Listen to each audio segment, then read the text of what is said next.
Хиймэл оюуныг аюулгүй хариуцлагатай ашиглах.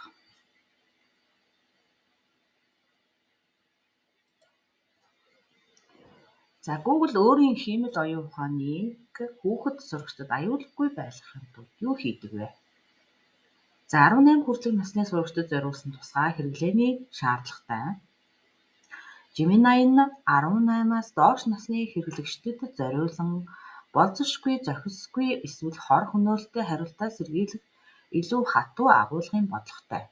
Мөн Connect Safely буюу Family Online Safety Institute байгууллагын зөвлөмжтэй хиймэл оюуны талаарх мэдлэг олгох нөөц бүхий хүүхэд өсвөр үеийнхэнд зориулсан хэрэглээнд хөтлөн оруулах тусгай туршлагыг багтаасан. Таны өвдлийг хиймэл оюуны загваруудыг сайжруулах зорилгоор хүний зүгээс хянахгүй, сургалтанд ашиглахгүй мөн бусад эсвэл байгууллагуудтай хуваалцахгүй. Сургуулийн хаягаар Google аюулгүй онлайн орчин бий болгоход туслах үүднээс сургуулийн болон хувийн аккаунтуудад зориулсан хяналтын өөр түвшинтэй.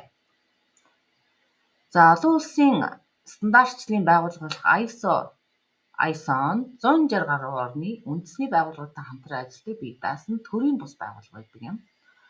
За тэгвэл 42001/2023 стандарт нь хиймэл оюун AI-д суурилсан бүтээгдэхүүн үйлчилгээг хариуцлагатай хөгжүүлэх, ашиглахад чиглэсэн удирдлагын тогтолцооны шаардлагыг тодорхойлсон анхны стандарт юм а.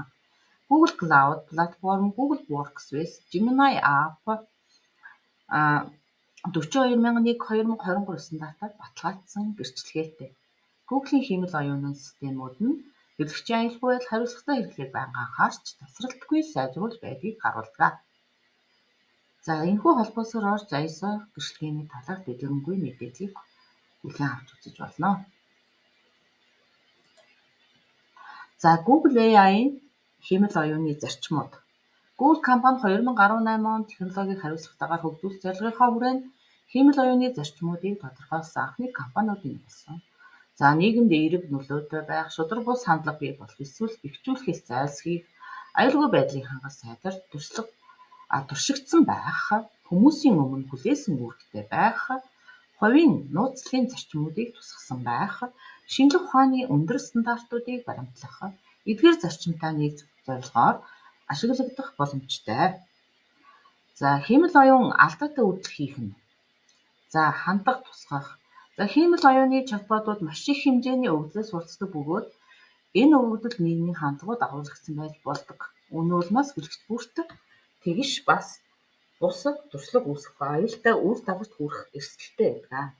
Ийм хандлагуудыг идэвхтэй илрүүлж залруулах нь бүх хүнд тэгш боломжтой. Худал мэдээлэл үүсгэхээс сэргийлдэг. За чатботууд дараах байдлаар буруу мэдээлэл үүсгэх магадaltaй байдаг. Жишээлбэл цоорхойг нөхөх байдлаар баримтыг зохиож гаргаж ирдэг, эсвэл логик дүгнэлтэнд буруу ээж үндэслэгүй хариу гаргаж магадгүй, зарим үед баталгаажуулалт хийхийн тулд зохиомол их сурвалж дурддаг байж магадгүй. За мөн хийс үйлдэл үүсгэх. Хиймэл оюуны hallucination буюу хийс үйлдэл гэдэг нь загвар бодит биш худал эсвэл огт утгагүй мэдээлэл гаргаж байгаа юм. Ийм мэдээлэл нь гаднаасаа уламжлалтай